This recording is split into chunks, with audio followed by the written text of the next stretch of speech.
بوڑھے آدمی کا دل ہمیشہ جوان رہتا ہے دو چیزوں میں.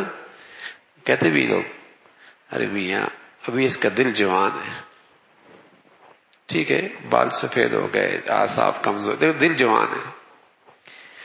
تو اللہ کے نبی صلی اللہ علیہ وسلم نے فرمایا بوڑھے آدمی کا دل جوان ہوتا ہے دو چیزوں میں، فی حب الدنیا و طول العمل، دنیا کی محبت میں اور لمبے لمبے منصوبہ بندی کرنے میں.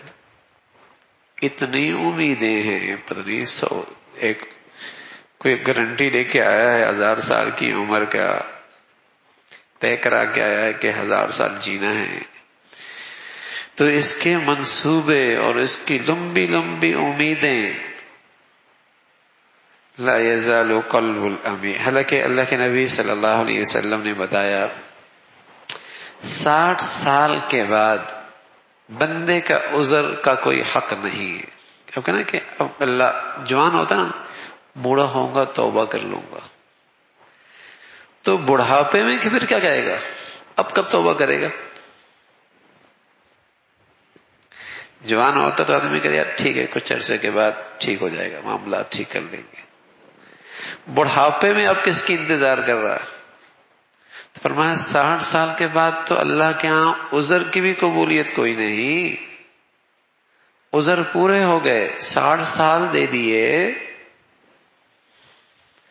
60 سال دے دیے، اب کس کی فرصت، اب کس کا انتظار ہے؟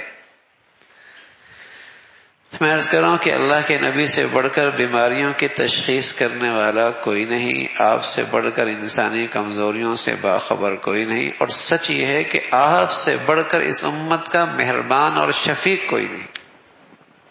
نہ صرف یہ ہے کہ بیماری کی تشخیص کی، اس بیماری کی تشخیص میں شفقت بھی ہے، خیر خواہی بھی ہے، شفقت بھی ہے، خیر خواہی بھی ہے، ہمدردی بھی ہے، بھلائی بھی ہے، کہ کب تک، کس چیز کی انتظار ہے؟ اب کس چیز کی انتظار ہے؟ جس کے بارے میں یہ ہو کہ مالک مکان نے 1 مہینہ دے دیا بس، اب بتاؤ اس رہنے والے کے اس مکان میں کیا کیفیت ہوتی ہے جس میں مالک نے کہہ دیا 1 مہینے میں رہنا. یہاں تو بھائی جسے کہتا نا کہ 40 کے بعد دوسری اننگز ہے اور 60 کے بعد گریوی ہے. اب آگے 1 دن بھی مہلت نہ دے اسے پورا حق ہے.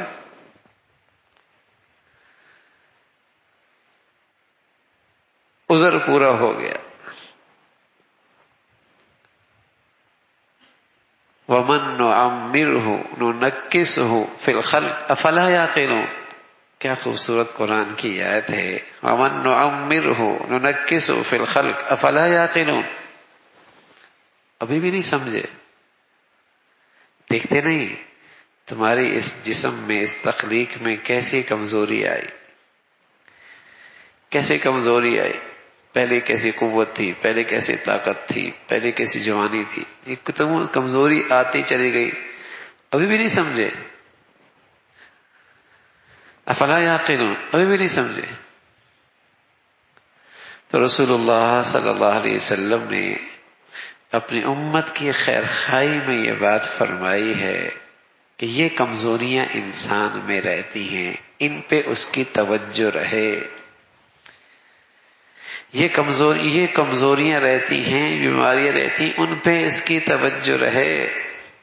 اب تو شوق بڑھ جانا چاہیے مولا کی ملاقات کا، اب تو شوق بڑھ جانا چاہیے اپنے آخرت کے گھر کے سنوارنے کا، اس لیے کہ وقت قریب ہے نا.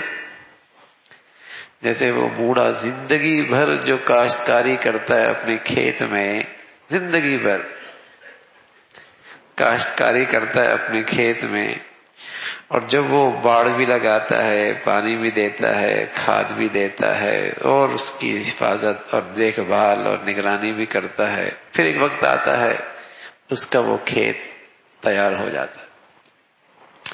اب اس کاشتکار کے چہرے پہ خوشی کے آثار، عجیب خوشی ہوتی ہے کہ میری محنت ٹھکانے لگ گئی، اب کٹائی کا وقت آ رہا ہے، میری محنت ٹھکانے لگ گئی، کٹائی کا وقت آ گیا ہے. اس کا ذوق شوق اور بڑھ جاتا ہے. تو زندگی بھر جس کھیتی کی تیاری کی ہے، بڑھاپے میں تو پھر اس کی کٹائی کا وقت ہوتا ہے، میاں تھوڑی سی اور توجہ کر لو تاکہ یہ کھیت محفوظ ہو جائے، اچھی کٹائی ہو جائے، اچھا پھل مل جائے۔ تو جو عمر بڑھے، مبارک ہے وہ فکر، مبارک ہے وہ دل جس میں آخرت کا شوق ہو بڑھے، جس کی زندگی میں آخرت کے اعمال بڑھے۔ یہ مبارک زندگی ہے۔